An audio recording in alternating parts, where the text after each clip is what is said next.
প্রিয় এইচএসসি শিক্ষার্থীরা, এই ভিডিও লেকচারটি হতে যাচ্ছে ধাতুর সক্রিয়তার সিরিজ নিয়ে। আমরা কিন্তু অ্যানোড এবং ক্যাথোড শনাক্তকরণ করার জন্য ধাতুর সক্রিয়তার সিরিজটিকে একটু পড়েছিলাম, বাট বলেছিলাম যে আরও একটু এক্সপানশন রয়েছে যেটি আমরা আলাদা একটি ভিডিওতে দেখব। আসলে ওখানে বেশি একটা কিছু ছিল না, বাট একটু সংক্ষিপ্ত আকারে যদি বলে নেই তাহলে তোমরা এমসিকিউর জন্য ভালো একটা আউটকাম আনতে পারবে। সো প্রথমতই আমরা যেহেতু ধাতুর সক্রিয়তার সিরিজ আগে দেখে এসেছি, তাই এই জিনিসটি এখানে ড্র করে ফেলেছি। এখানে আমার আর বলতে হবে না আসলে ধাতুর সক্রিয়তার সিরিজ কোনটি। আশা করি এতটুকু তোমরা আগেই বুঝেছ। সো একটু খেয়াল করো, এখানে আমি কিছু জিনিস বলতে চাচ্ছি তোমাদের। সেটি হচ্ছে, আমরা যখন তড়িৎ রাসায়নিক কোষের ম্যাথগুলো করেছি বা কোষ বিভব নির্ণয় করেছি, তখন কিন্তু কোন তড়িৎদ্বারটি অ্যানোড হিসেবে কাজ করবে এবং কোন তড়িৎদ্বারটি ক্যাথোড হিসেবে কাজ করবে তা আমরা কিন্তু তড়িৎদ্বারের জারণ বিভব থেকে বের করেছিলাম, রাইট? সো তোমাদের মনে কোয়েশ্চেন আসতে পারে, যেহেতু আমি ম্যাথ করতে পারছি, জারণ বিভবের মান থেকে আমি অ্যানোড এবং ক্যাথোড আইডেন্টিফাই করতে পারছি, আমার ধাতুর সক্রিয়তার সিরিজ কেন প্রয়োজন হচ্ছে? এখন কথাটি হচ্ছে, তুমি যদি সিকিউ করতে চাও বা ক্রিয়েটিভ কোয়েশ্চেনের ম্যাথ করতে যাও, তখন দেখা যাবে ধাতুর সক্রিয়তার সিরিজ সম্পর্কে তোমার কোনো আইডিয়া না থাকলেও তুমি অ্যান্সার করে ফেলতে পারবে। বাট যখন এমসিকিউ কোয়েশ্চেন আসবে, তখন দেখা যাবে তোমার জারণ বিভবের মান নাও দেওয়া থাকতে পারে। সো ওই টাইমে তুমি কিভাবে অ্যান্সার করবে? সো 1 or 2 মার্কসের এমসিকিউর জন্য তোমাদের কষ্ট করে এই ধাতুর সক্রিয়তার সিরিজটি মনে রাখতে হবে, নয়তো তোমরা অ্যান্সার করতে পারবে না এমসিকিউগুলো। যদিও সিকিউতে কোনো সমস্যা হবে না, কারণ সিকিউতে তড়িৎদ্বারের জারণ মান দেখেই আমরা আইডেন্টিফাই করে ফেলতে পারি যে কোনটি অ্যানোড এবং কোনটি ক্যাথোড। আশা করি বুঝতে পেরেছো যে কেন ধাতুর সক্রিয়তার সিরিজটি আলাদা করে একটু মনে রাখতে হবে। তো এখানে আমরা দেখেছিলাম যে সক্রিয়তার সিরিজে যে ওপরে সে হচ্ছে অধিক সক্রিয়। তো এখানে দেখতে পাচ্ছ লিথিয়াম হচ্ছে সবচেয়ে উপরে এবং Hg বা মার্কারি হচ্ছে সবার নিচে। সো আমি বলতে পারি এই ক্ষেত্রে সবচাইতে বেশি সক্রিয় হবে লিথিয়াম আর সবচাইতে কম সক্রিয় হবে মার্কারি। সক্রিয়তার সিরিজে যে হচ্ছে ওপরে থাকে সে বিক্রিয়াকালে ইলেকট্রন ছেড়ে দিতে পারে খুব ইজিলি। তার মানে এখানে আমরা বলতে পারি লিথিয়াম সবার আগে ইলেকট্রন ছেড়ে দিবে মার্কারি থেকে, রাইট? আর আমরা জানি যে হচ্ছে ইলেকট্রন খুব ইজিলি ছাড়তে পারে তার জারণ হয়।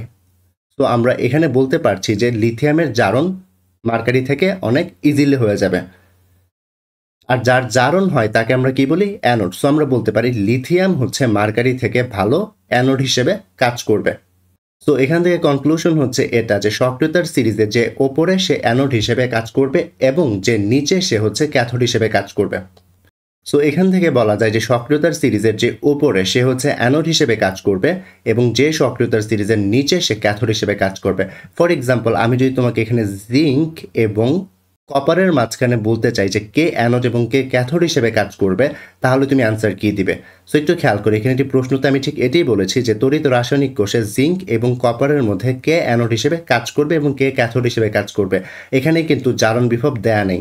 জারণ বিভব দেওয়া থাকলে আমরা শর্টকাটে বের করতে পারতাম, বাট যেহেতু এখানে জারণ বিভব দেয়া নেই, তার মানে আমার ধাতুর সক্রিয়তার সিরিজ ইউজ করতে হবে।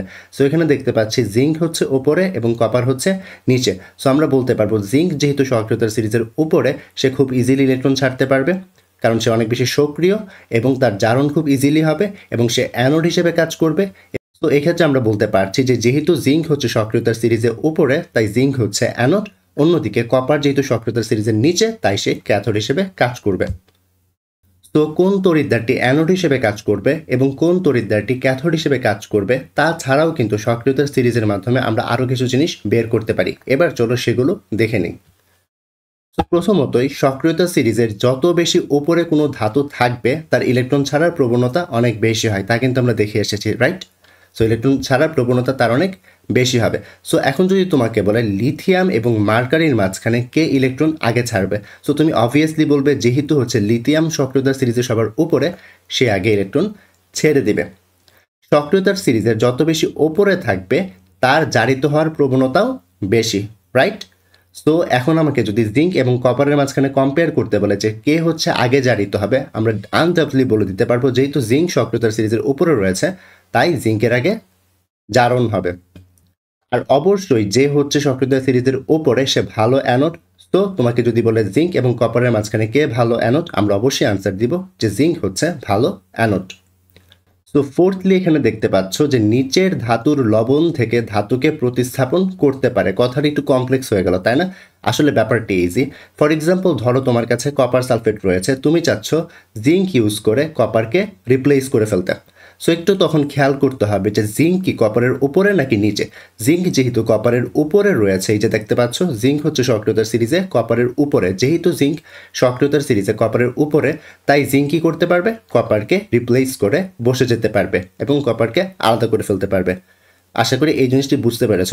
এখন যদি ব্যাপারটা এমন হতো যে তুমি জিঙ্ক সালফেটের দ্রবণ ইউজ করেছ, তুমি চাচ্ছ এখন যে কপার দিয়ে জিঙ্কে রিপ্লেস করাতে, এটি কিন্তু সম্ভব না। কারণ খেয়াল করো, কপার হচ্ছে সক্রিয়তা সিরিজের জিঙ্কের নিচে, তাই জিঙ্কের দ্রবণ থেকে জিঙ্ককে কপার সরাতে পারবে না। তো আশা করি এই ব্যাপারটা বুঝতে পেরেছ। লাস্টলি, হাইড্রোজেনের উপরে ধাতুগুলো লঘু HCl এর দ্রবণ থেকে H+কে প্রতিস্থাপিত করতে পারবে। ফর এক্সাম্পল ধরো তোমার কাছে HCl রয়েছে, রাইট? সো HCl থেকে H কে যদি তুমি রিপ্লেস করতে চাও, অবশ্যই তুমি যে ধাতুটি ইউজ করছো তাকে H এর উপরে থাকতে হবে, তাহলেই সে পারবে। ফর এক্সাম্পল এখানে দেখো HCl থেকে H কে জিঙ্ক রিপ্লেস করতে পারছে। কেন পারছে? কারণ দেখো H এর উপরে, এই যে হাইড্রোজেনের উপরে জিঙ্ক অবস্থিত, তাই হচ্ছে HCl এর দ্রবণ থেকে H কে রিপ্লেস করতে পারছে জিঙ্ক। বাট যদি এমন হতো তুমি HCl থেকে H কে রিপ্লেস করাবে, এখন তুমি চাচ্ছ কপার ইউজ করতে, তাহলে কিন্তু সম্ভব হবে না। কেন হবে না? কারণ H2 এর নিচে হচ্ছে কপারের অবস্থান। সো হাইড্রোজেনের যে অ্যাসিডের দ্রবণ, তার থেকে যদি তুমি হাইড্রোজেনকে রিপ্লেস করাতে চাও, তাহলে অবশ্যই ওই ধাতুটিকে হাইড্রোজেনের উপরে অবস্থান করতে হবে, যেমন এক্ষেত্রে জিঙ্ক তাই পেরেছে। বাট কপার যেহেতু নিচে, কপার পারবে না।